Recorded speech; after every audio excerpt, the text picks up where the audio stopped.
The cold blue glow of her phone cut through the darkness like a blade.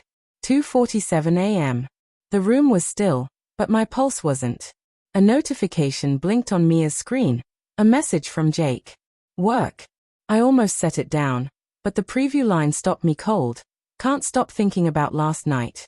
The words burned into my mind, cruel and clear. I hadn't meant to look. I'd only reached for her phone to silence the alarm. But there it was, a truth I was never meant to see. My stomach clenched. 3 years of marriage, and suddenly everything felt fragile. The lavender scent from her diffuser filled the room, sweet and false. I sat on the edge of the bed, the mattress groaning softly under my weight, staring at the glowing screen.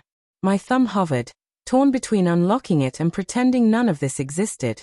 Mia lay beside me, fast asleep. Her breathing was calm, her dark hair spilling across the pillow like ink spreading through water. How could she look so peaceful while my world was breaking apart? We'd met years ago in a downtown co-working space. Both freelancers, both tired, both pretending to have it figured out. I'd noticed her laugh first, loud, real, unfiltered, cutting through the buzz of laptops and coffee grinders. She was all light and motion. I fell fast. We built a life together, shared playlists, shared calendars, shared dreams of a quiet cabin somewhere far from deadlines and noise. But lately, she'd changed. Her phone, once casually left on the counter, now lived in her pocket. Passcode updated. Notifications hidden. The screen always angled away.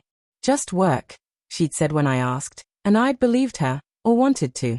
The next morning, I watched her at the kitchen counter, sunlight glinting off her hair as she typed on her phone. She smiled faintly at the screen. "Who's that?" I asked, trying to sound casual but failing. "Jake from work," she said without looking up. "Project stuff." Her fingers tightened around her mug. The silence stretched, heavy and awkward, broken only by the slow drip of the coffee maker. I nodded, pretending that was enough. All day, I couldn't focus. The text looped in my mind like a haunting refrain. Can't stop thinking about last night. What did it mean? I opened her Instagram, scrolling through photos of rooftop bars and glowing city lights. There she was, that black dress, that easy laugh. The caption read, "Living for these nights."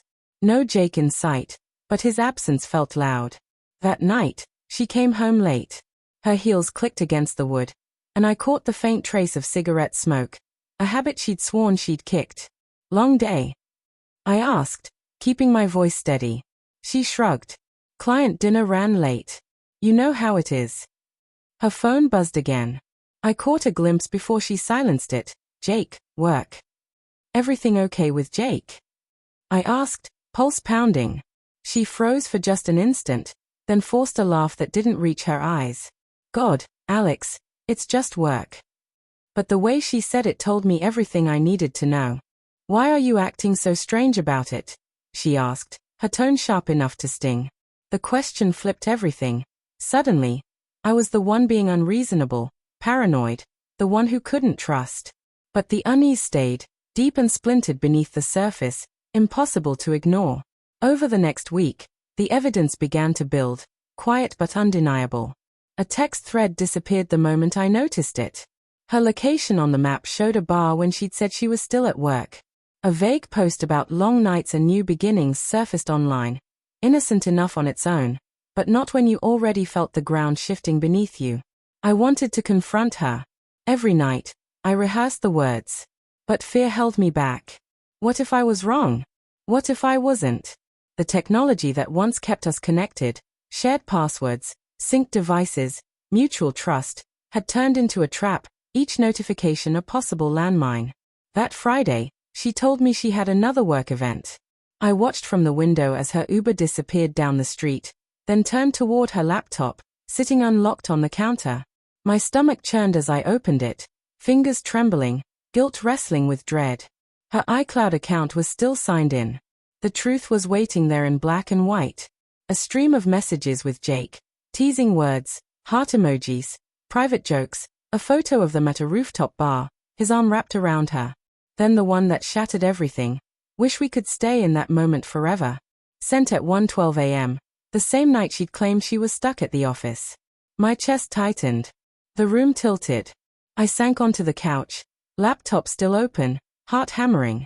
The hurt was suffocating, but behind it, anger began to rise. Not just at her, but at myself. How had I missed it? How long had I been looking the other way? Every memory of our life together, quiet mornings, shared laughter, soft goodnights, now felt warped, their warmth drained by deceit. When she finally came home, the apartment was dark except for the pale glow from the laptop screen. She froze in the doorway, eyes widening as she saw what was on it. Alex, I can explain. I saw everything, I said, my voice low but unsteady. The messages. The bar. Him. Tears welled in her eyes. She didn't deny it. Silence filled the room until she finally whispered, "It wasn't supposed to happen. I was lonely. You've been so distant lately." Distant. The word erupted from me. I've been right here, Mia. I trusted you.